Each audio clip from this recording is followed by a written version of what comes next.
or events, and you are not even aware of that.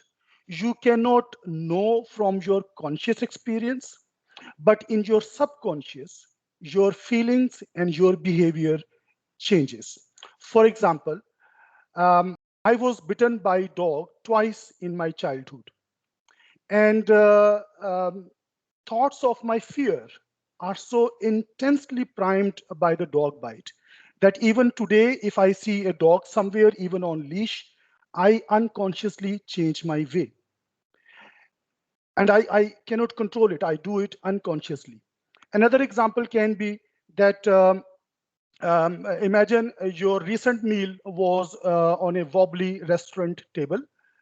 And so for your next meal in any restaurant, you would unconsciously check that whether the table or the chair is wobbly or not. So your behavior, your actions are primed by the wobbly table. Maybe another example can be that if your friend or your neighbor has bought a brand new, bigger car, then your thoughts are primed by that car. You would also want to buy that. You probably don't need it. You probably have two of the cars, but your thoughts are now diverted to a brand new, bigger car. And all of these thoughts, they are taking place in your subconscious. You cannot control them. They are automatic. They come to your mind automatically. You cannot stop them. Now, in order to demonstrate practically that how priming affects change our behavior or change our thoughts, I'm going to do a small exercise with you, and I would request your full participation in this exercise. So kindly, if you are leaning back on your chairs, so please leave that back and sit straight with your back straight. And please unmute your mics. Thank you very much for your cooperation. Your verbal response is required in this exercise. So kindly unmute your mics. On the next slide, you are going to look at three words. Please unmute your mics. I will greatly appreciate it. It is important that maximum of the participants um, take this exercise. And now on the next slide, you are going to see three words, three English words. They are complete words. You are going to look out at these words and you are going to imagine those words in action. You are going to think that these words are as if it is happening. And then you will be shown an incomplete word, and you are going to complete it. Right? So I guess we are ready to go do first exercise. And here we go for exercise number 1.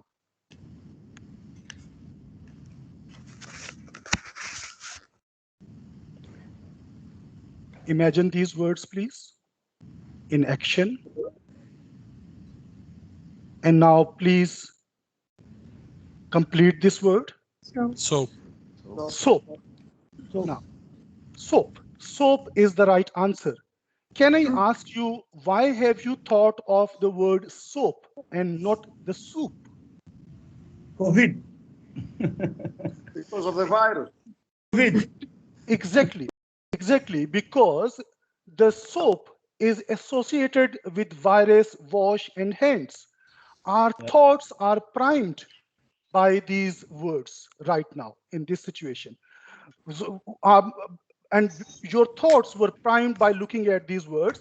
So your mind logically took you to a correct conclusion, that is the soap. You didn't think of the word soup at all. You thought of the word soap directly because your thoughts are primed by this.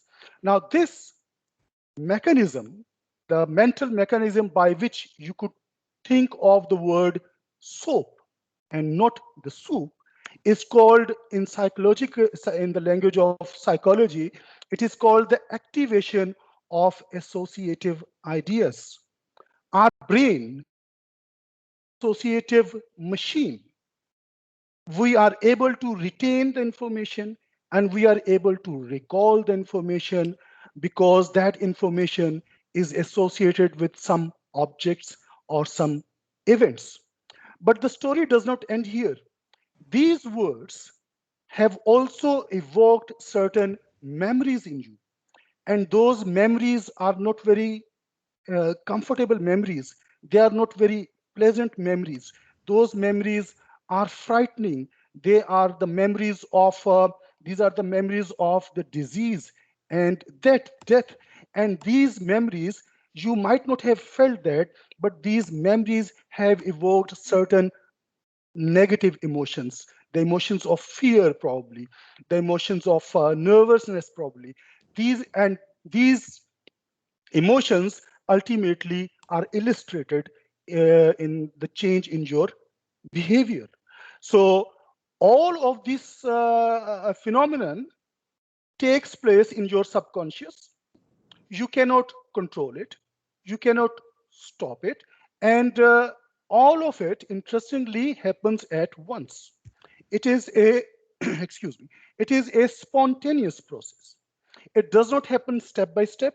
All of it happens together. And now the, the activation of associative ideas is not just limited to the words.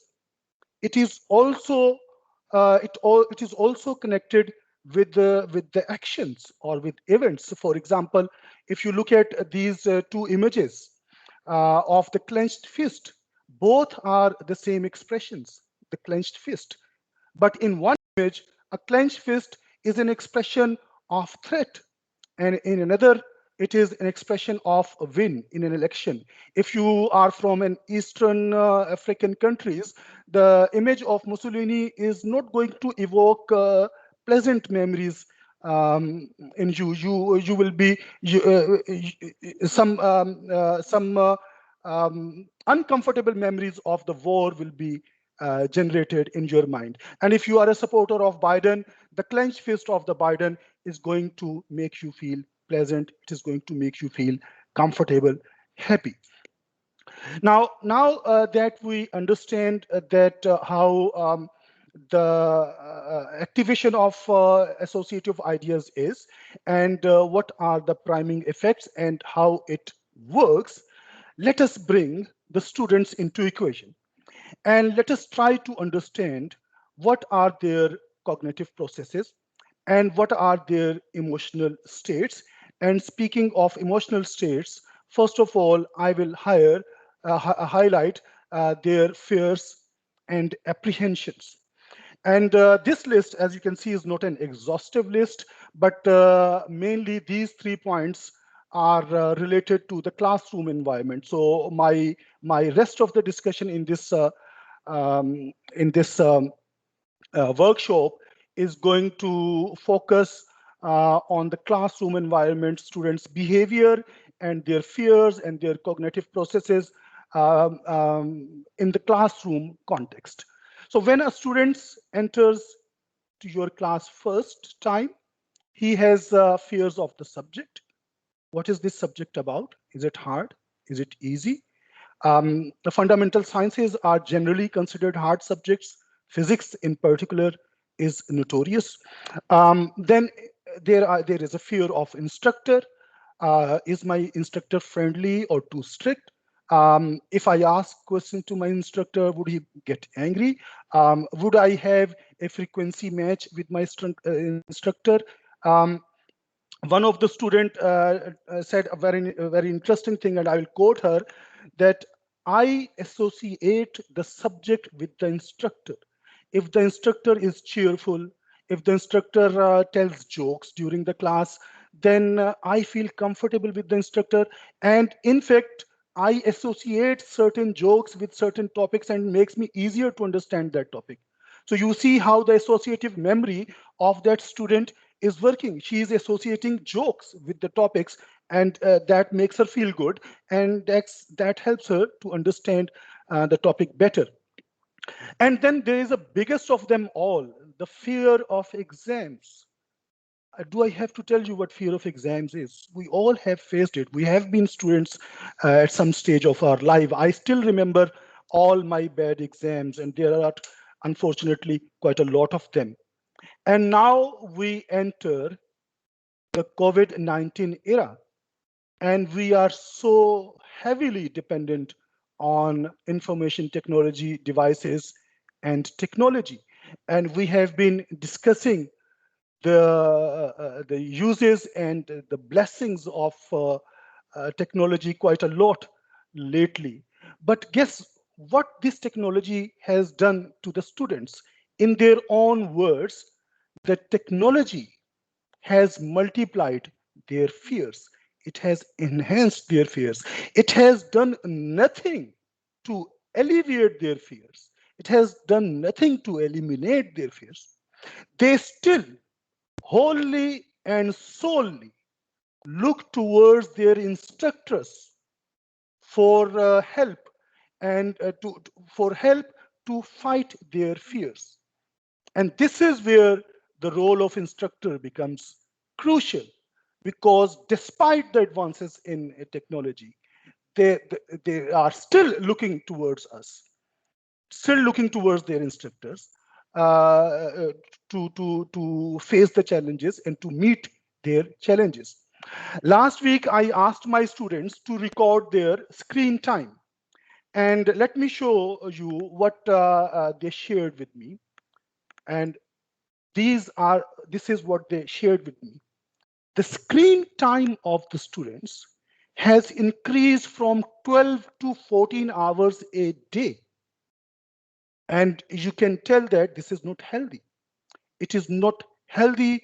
It's not good for their mental health. It is not good for their emotional health. This long screen time, and I don't have to argue on it, that long screen time would mean less sleep and more fatigue, and that is affecting their performance. So I was actually analyzing the recent results of the midterm exam that I'm teaching with Dr. Yasser, Dr. Amin, and Dr. Rashik. And I found that some of the students finished the exam well before the end time, well before the finish time. Not because the exam was easy. Actually, they were trying to get rid of the exam. They were trying to get it done. Uh, they were they were trying to just finish it. And in this process, they rushed through the exam material. They did the exam hurriedly. They didn't check or recheck their solutions, and they made mistakes. And I noted that all those students who actually finished their exam before the finish time, they made on average 3 mistakes in their exam and lost up to 6, 7 marks. And the mistakes which they did were very minor. They were not very major mistakes. For example, in one student put a place. Another student put 2 decimal points in a single number. Well, that is not related to the subject matter. That is because of their fatigue. That possibly is because of their fatigue. Now, at this point, I would be quiet a little bit, and like to invite your I would like to invite you to participate in the discussion. Going to put in front of you is this: what priming effects we can use to alleviate some of these fears. What, as instructors, we can do, what events or actions we can arrange in our lessons that would alleviate, minimize some of these fears. I know that we cannot eliminate them 100%, but we certainly can minimize them. And please, while you respond, please consider that this situation is a subjective situation. It is not an objective situation. And whatever your thoughts are, I am not going to comment on them. I'm in no position of making a comment on them. I just want you to share your thoughts. So your responses, please. voluntarily.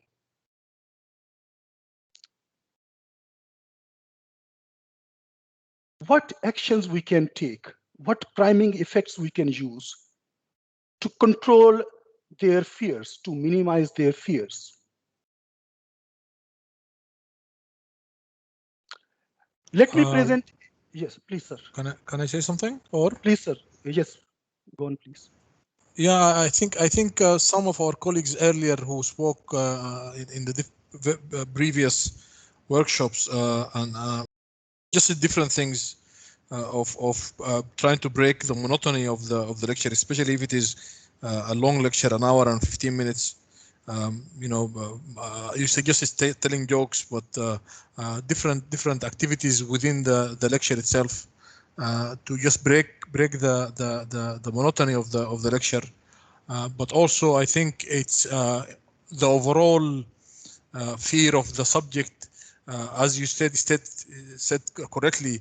If they don't fear you as a person, and if they feel you are approachable, if they feel you are just a nice guy talking to them, I think that also alleviates quite a lot of pressure and a lot of fear, removes a lot of fear regarding. So I think maybe we have to be more human and less professor like when we're dealing with our students. Thank you. Thank you. Thank you very much for your professor. Miss Saja, please speak. Assalamu alaikum. Walaikum Okay, salam. for me, I'm teaching labs, and you know the timing for the labs it's long time, and the experiment is a little bit less. Like you don't have need that the 3 hours. So what I usually do is I spend the first 10 minutes just discussing anything with students. They can ask any question. So this gives them time that they are not stressed. Like exactly, for example, at 11, they can't come within the 11:05, for example. It is easy. Then they can ask any question. They feel that, I'm friendly with them. So this is one of the things that I do. They can discuss anything about the material, about anything. They feel free to do that in the first about 10 minutes. So this is what I do. Okay, thank you. Thank you very much for your thoughts. Anyone else wants to say? Dr. Abdulaziz, please speak. Yes, assalamu alaikum. Yeah, Walaikum assalam. I think that if we play a role like a parent, we consider the student like our kids. Yeah, maybe it will put less pressure on them and to listen to them. Thank you very much. My kids spend 6 to 8 hours every day, and my kids, the younger one that is going to the school, is 7 years old, and he spends 6 to 7 hours every day looking at the small screen of the tablet or mobile phone. And we are really worried about that long screen time, and then he has to do assignments and quizzes. Antonius, speak, please. Dr. Antonius. Hello, I hope you can hear me. My microphone was not unmuting. Yes. I will tell something that I have for experience that I had roughly more than 10 years ago, but it relates with what we have currently. When I first moved in Geneva, I used to stay at the observatory and I used to work at the observatory. I was staying at the guest house and I was working at the observatory there. So one thing that we don't take into account here, and it will also affect us as instructors, is that most of us, we are working from our homes. So, and I think this affects the students as well, that we don't change our mindset. We don't change our mindset. We are at the home, we're going to our office, we do our teaching, we'll go back to our coach, and we are at our homes. The students, they are doing the same, and especially in the morning courses, the students wake up from their bed, coming onto their computer, and then most probably they go to sleep again. So the thing is that under normal circumstances, the students have to come to the university, and this one, it changes your mindset. You know that I'm going out. It's a different place. I will meet with my colleagues. I will have my coffee break at the student center and so on. So the fact that you have to change your mindset, I think it will break the fatigue and the fatigue that students are having. This will not affect the fear. The fear is a more complicated story, and this one is a very nice opening that I think we should discuss it uh, because the fear of the physics of the subject, the fear of the instructor, and the fear of the exam is something that will remain after COVID. Thank you very much for your responses. Wonderful. Now, let me recall, and Professor, I have to move on, Miss Aisha. I'm sorry, I have to complete this. We can discuss it afterwards. I would recall a very beautiful thought, and Professor Atta actually briefly mentioned to it, a very beautiful thought that was shared by Dr. Hussein Al Mehdi in the very first workshop of this series. He said that it's very important to add human elements to your lesson. Uh, um, uh, because these human elements would help you to connect with your students. So sometimes I teach my online classes with my 3-year-old daughter in my lab, and students tend to love it. Sometimes I put my guitar in the background that you can still see, and so that students see that guitar and they ask me about it. Sometimes I take my office hours or my tutorials in a coffee shop at Al Mamzar Beach, and students ask me where I am, and I describe the place to them.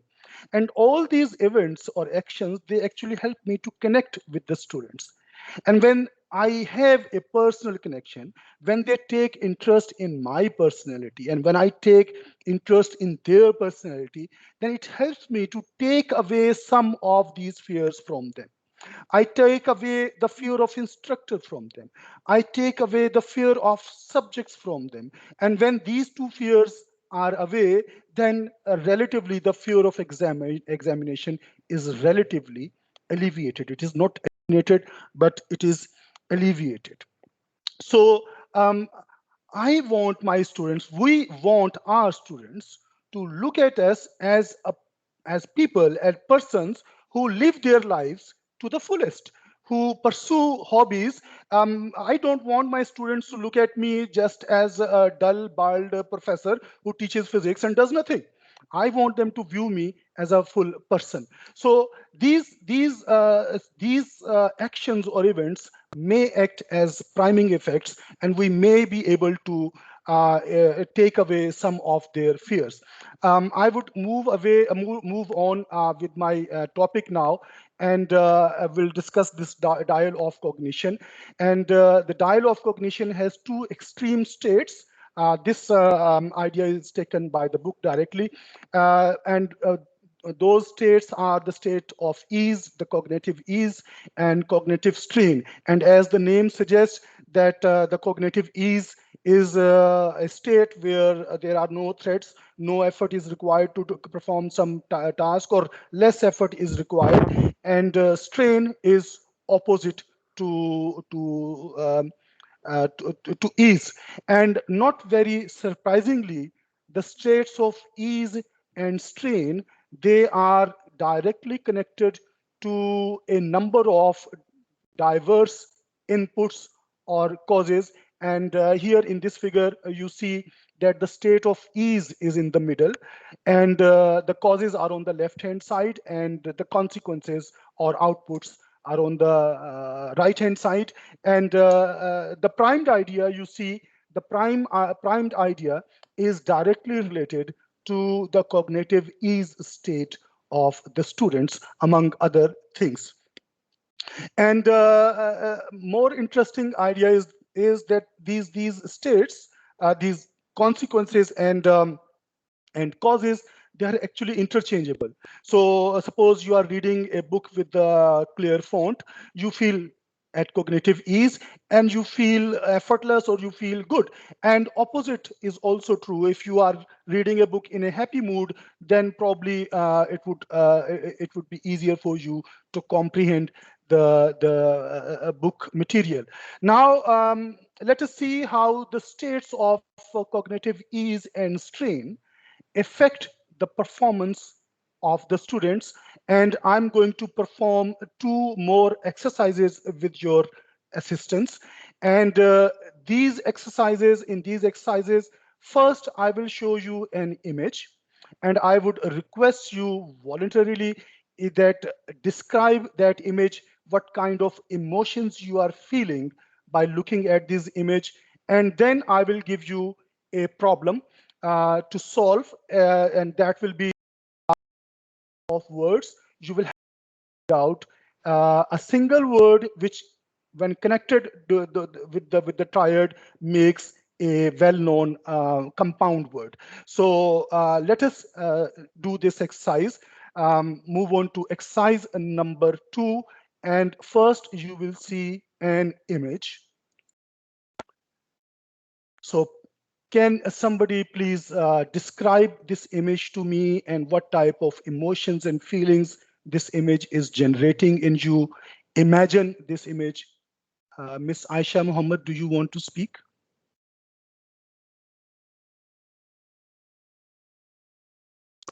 Hello, Assalamu alaikum, everyone. Walaikum Yeah, salam. during the meeting, everybody is not only everyone, all the students are also saying that Miss, it is very hard to see the screen, and our eyes are paining a lot, and we cannot see the screen properly, and we have a problem with the vision and everything. There is some solution for this. There is one. Excuse Everybody me, in Miss Aisha, can we yeah. go on with this exercise first, and then we'll discuss it further. Okay, Can we do just a this small exercise, please? yeah, just one suggestion. There is one cable is available to connect the TV. Everybody is having their in their home big screens. So just laptop screen to the TV, there is a big cable is available. If you buy if buy that one, it will be easier for everyone to see the screen very perfectly without having any problems in the vision or something. This is my suggestion. I told my All right. students also this. Everybody Thank is you very having big much. screens in the home. Thank you very much. Now, voluntarily, can someone describe this figure, that what you feel about this figure? If you imagine yourself at this place, would you feel relaxed, happy, comfortable? A nice fall breeze, not cold, but is comfortable, and a nice breeze in your face. So you can describe it like that. Thank you very much, Daniel. Thank you very much. So I can say that you feel happy about it. This painting generates positive, happy Yes, it's warm. emotions It's in you. warm and yeah, it's warm Is and that right, Miss Saja? yeah, I'm saying that it is warm and it is joyful. Looking at it, it's just like yeah, It's it gives joyful. happiness. Thank you very much. Thank you very much for saying these wonderful words. I must acknowledge that this painting is made by my wife, and you can certainly guess why I say that it generates positive emotions and happy feelings. It certainly does that to me. And now that we are in a happy mood by looking at this figure, let us solve one problem. And as I said previously, you are going to see three words all at the same time, and you are going to guess a single word which, when connected with all these three, makes a well-known compound word or phrase. So let us go to that exercise. That exercise has nothing to do with this image. This image was only used to enhance your feelings, to enhance your positive emotions, good emotions in you. Now that we are in good mood, let's do one exercise and guess this compound words. Cheese. Cheese, cottage cheese, Swiss cheese, shredded cheese. I Now love let us cheese. That's why I say it. so your thoughts are primed by the cheese. So now let us see one more exercise. And again, we are going to see an image for first. And I would request your voluntary participation to describe the image and describe the emotions that image is going to generate. So anyone, please. Psychopath. Psychopath, does it generate positive emotions? No, at all. Fear. It's No, not not at pleasant. all. It's Even it's we can't see. We don't want to see. I don't want to see. Thank you, Miss Aisha, for your response. That's exactly what I wanted. So it's not very comfortable to see this image. This is Hannibal Lecter, the fiction character from a series of movies. And if you have watched that movies, then you would not be very comfortable with that. So now that we are in a bad mood, we can't really look into the eyes of this. We can't really see at this face. Let us do one more exercise. And again, you are going to see triads, a triad of words, and you are going to guess the correct word which goes with that. So here is your problem now. And again, problem is not related to this face. That is a separate problem.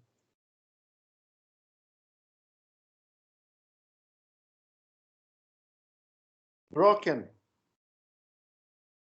Broken walk, broken-eyed, that does not sound very familiar compound word. Thank you, Daniel, for your Okay. response. Yes. Anyone, please?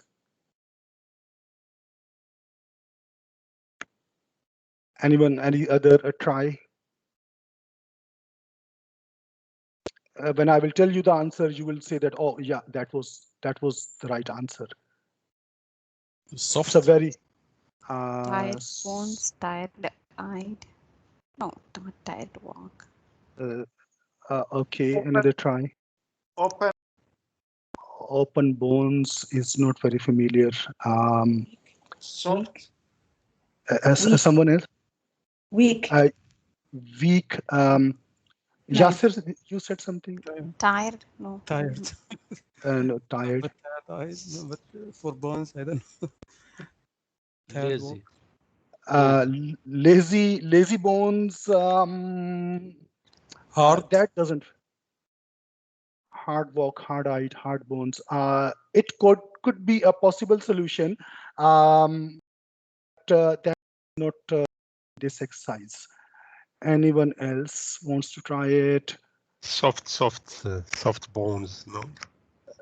Soft-eyed is not very familiar to me, at least.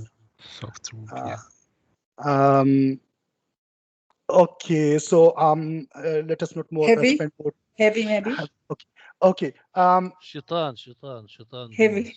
Crossbones, cross-eyed, crosswalk.